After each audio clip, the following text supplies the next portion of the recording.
Hi, I'm Garvin DeShazer, and today we'll be hearing about one young woman who discovered that on the other side of pain and despair is unrestrained wild joy. Enjoy this because this is your daily inspiration.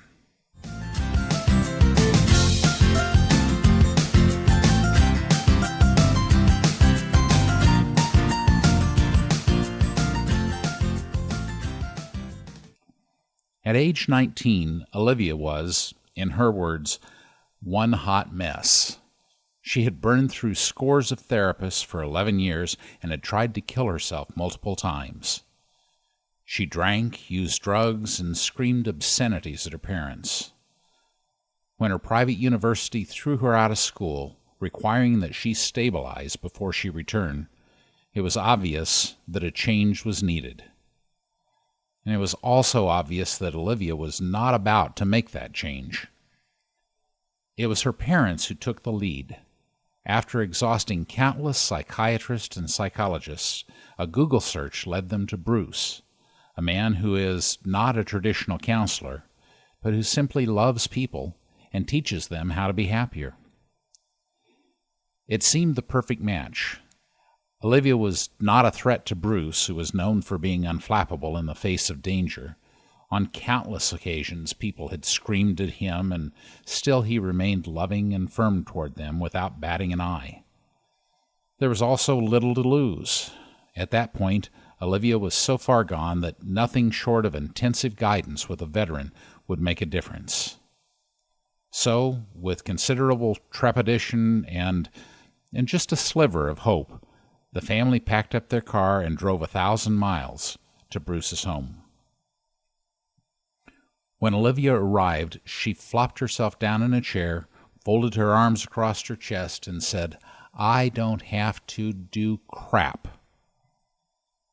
"No, you really don't," Bruce said in a manner calm as enjoying a lemonade under a banyan tree. Olivia was surprised that her gesture had failed to produce the intensity of response it did in most adults, and she got quiet. Bruce rocked in his chair and gently continued, "You're right. You don't have to do anything while you're here.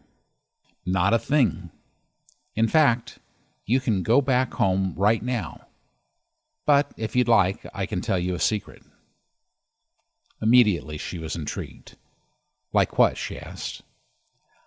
"I know how to be happy," he said. "Really happy. You don't.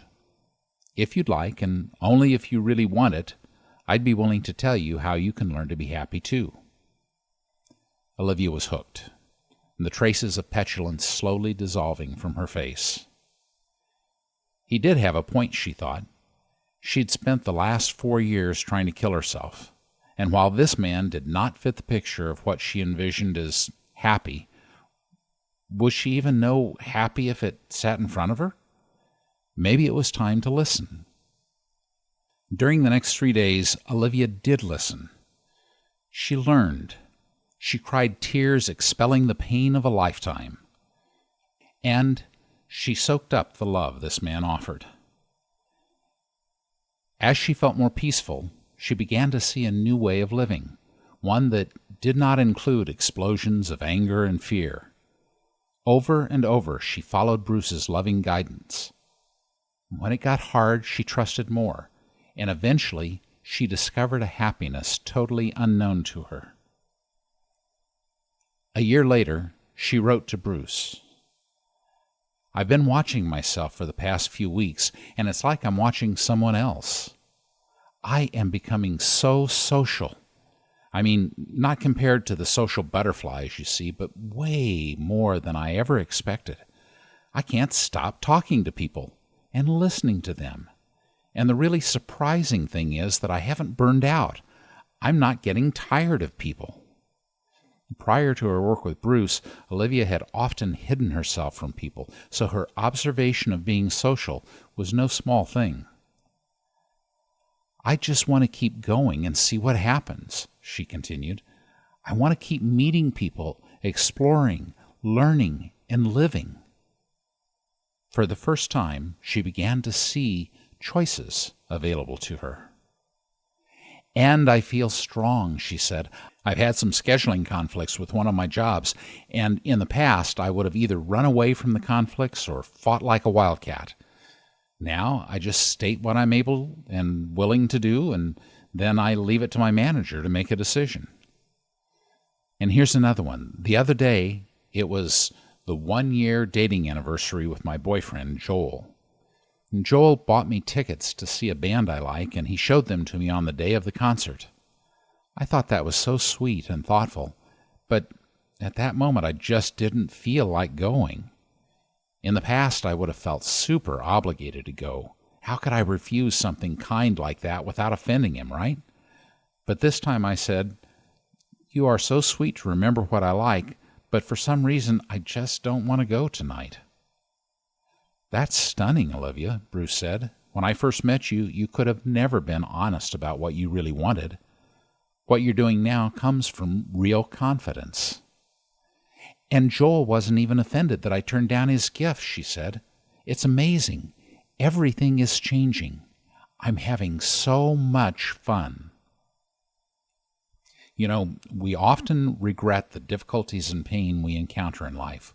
We come to resent them and complain about them to others. But sometimes it's that very pain that motivates us to change and allows us to uncover who we really are. The darkest pain sometimes begets the greatest joy, as Olivia discovered. What difficulties do you face in your life that you may have come to resent? What joy might open itself to you if you instead use the pain as a reason to grow? Will you say, "I am thankful for the hard parts," and find that joy today? Thanks for listening. May your day be filled with love, laughter, and joy. Bye for now.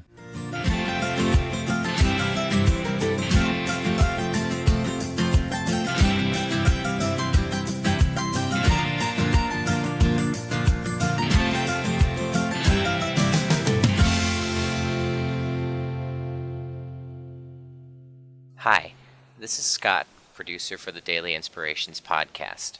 We hope you're enjoying these stories, and if you'd like more inspiration in your life, visit mydailyim.com. You can find weekend blog posts, sign up for our email update list, and you can let us know about an inspirational story you'd like us to cover. Or just say hi. We'd love to hear from you.